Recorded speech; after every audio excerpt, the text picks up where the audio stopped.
We'll move into to just a couple of questions. There's been a few comments made in the group. Sorry, in the chat. So Zaid has been commenting quite a lot, not so much with questions, I think more responses. And Paul's been presenting a couple of questions. Paul, do you want to ask any of your questions to the guys, and then we can see how they can contribute there? The question I had, we seem to talk a little bit about momentum and speed of the flywheel, and we had some nice formulas and things like that. But I'm more concerned, what would the exact, more specific metrics be for those parameters? You know, what would you measure for speed? What would you measure for momentum? Just to get a little bit more insight into that. It kind of depends on the context. So everyone would, you know, you are what you measure. But kind of a good example would be, if you're looking for that delight part, you'll be looking at your NPS scores if you do that sort of stuff with your customers. So your customer experience scores, you'll be looking at that. But then it depends if you're running a SaaS or versus a barbershop. So a barbershop would have a different sort of ways in which they're looking at it. They would be looking at how many people are coming through and giving us a good rating. So your surveys would be a simple example of that. Yeah. But you're looking at that delight portion, but at every point you should be able to measure it. So that's kind of comes into effect when you start to think about marketing automation and processes. You say, okay, cool, I've got this process and the system in place. How do I measure what I measure? So it's up to you to say, right, what is important to my company? I'm important because what's important to me is one, right, are my customers delighted? Are they happy with the experience?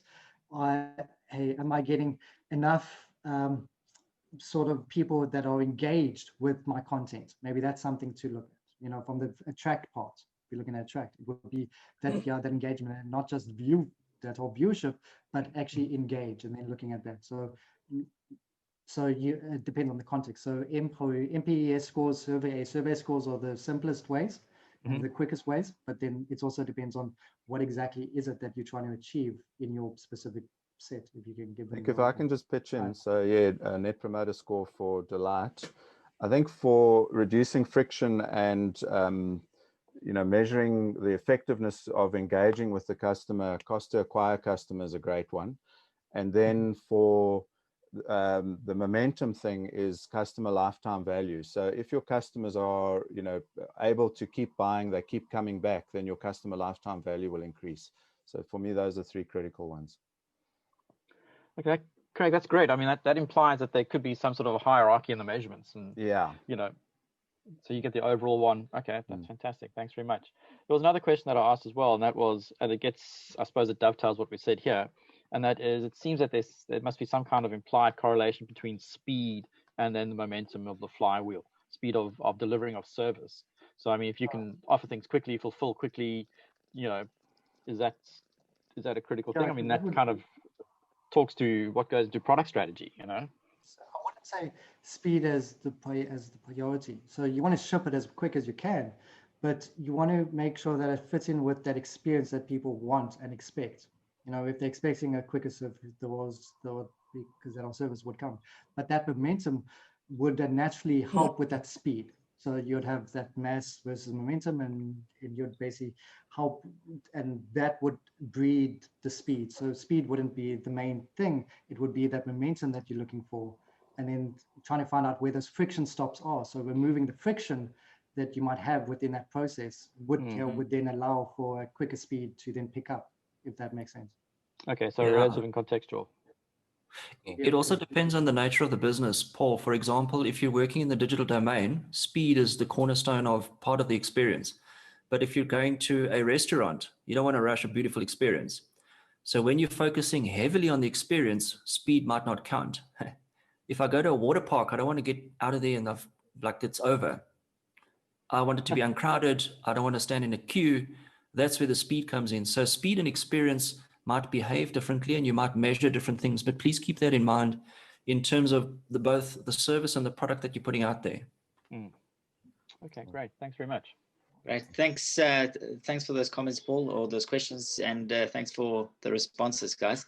I'm going to hand over to Craig now, who's going to just give a brief summary of the workshop, just before I head into some exciting things that are coming your way.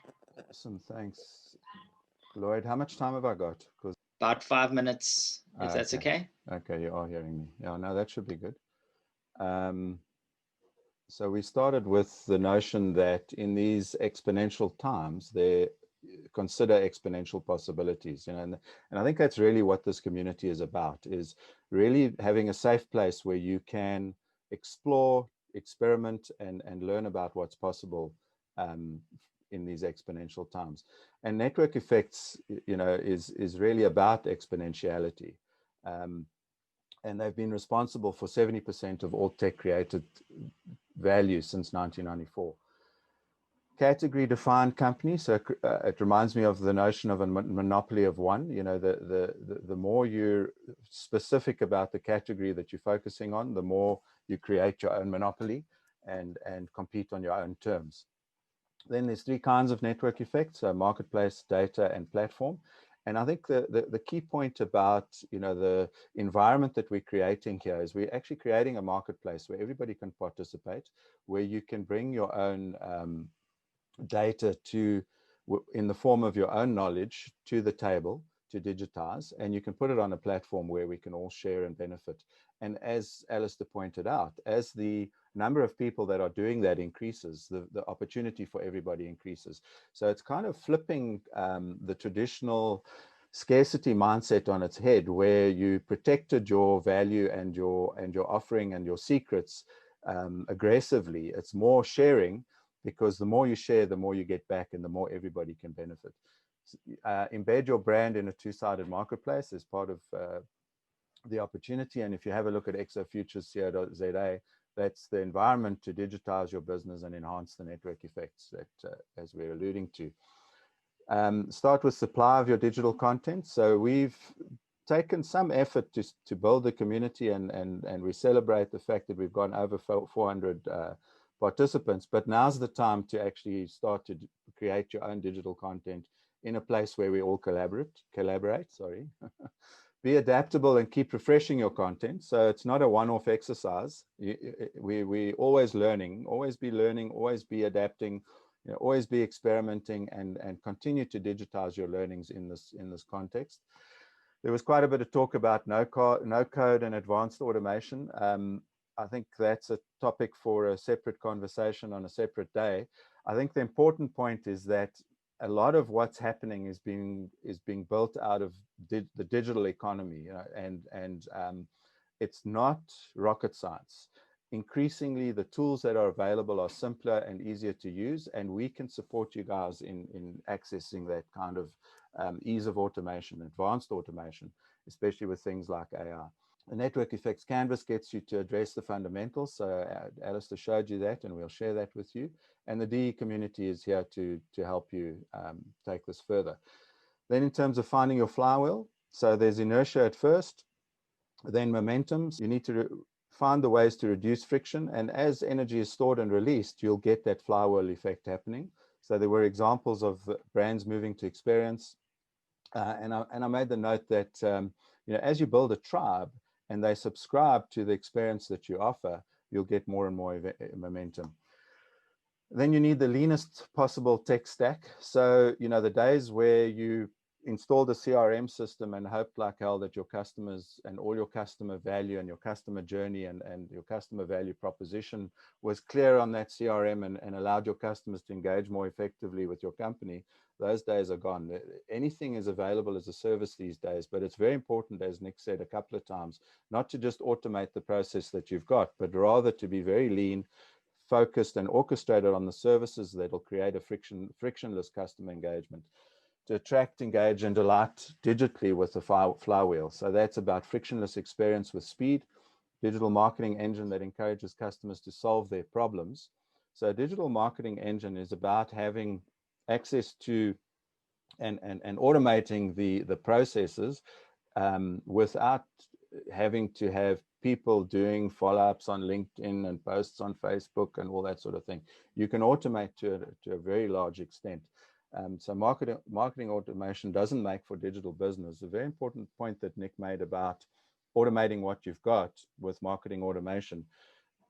Running a digital business and creating a digital business is not the same as marketing automation. Marketing automation is not being digital. It is just automating the marketing process that you might have. Being a digital business requires you to look at every single aspect of your business and embrace advanced automation, make it as frictionless as possible for the customer to engage with your products and services without actually people interfering or intervening, slowing things down. So on Monday, find force and friction through value versus losing customers, clear value proposition, remove friction and obstacles, enhance customer success to increase recommendations. So entrepreneurs need, mindset is fundamental, and the entrepreneurial brain is a way to see how fundamental that is. You need mentoring, you need tools to remove friction, you need help with how, and that's part of what we're building in this community. And you can share clients. You know, each of us have a unique value to offer in this kind of space. So we're sharing clients. We're not keeping our clients to ourselves and being protective and aggressively competitive. That's the old style. The new style is everybody shares their knowledge, shares their experience, and actually shares their client base as well. So test your value proposition within the community. It's a safe place to learn and grow. And Zaid made a number of excellent contributions. The one was this Flywheel energy sustains you in difficult times and increases resilience. So that's really great. And then the point about measure delight with NPS, cost to acquire customer to understand the extent of the friction, and lifetime customer value to understand that your customers are coming back. And I think that's it. Yeah. Over to you, Lloyd. Just unmute myself, but just you can have a look at the screen now and just scan the QR code if you do want to join the Telegram group to continue conversations, ask questions and so on. I know that Les had asked but then had to leave the workshop early, but please join the group and engage. We'll take a couple minutes. Clarify. Yes. So the community is on the LinkedIn Democratizing Entrepreneurship group. This Telegram group is for anybody that wants specific support. You know, so if you want to keep the discussion going, it's a bit of an experiment because we're not getting the kind of engagement that we'd hoped for on LinkedIn. I find that people that don't run the LinkedIn app, you know, only go to LinkedIn when they happen to open the tab in their browser. There's less engagement. So Telegram, we're trying to just increase the engagement, increase the support, and give you the opportunity to keep the conversation going and get some guidance and advice and additional support. So try it out and let's see how we go. Thanks. Thanks, Craig. Cool. Thanks very much, Craig. Definitely a lot to think about. I think everybody's flywheels in their brains are spinning over.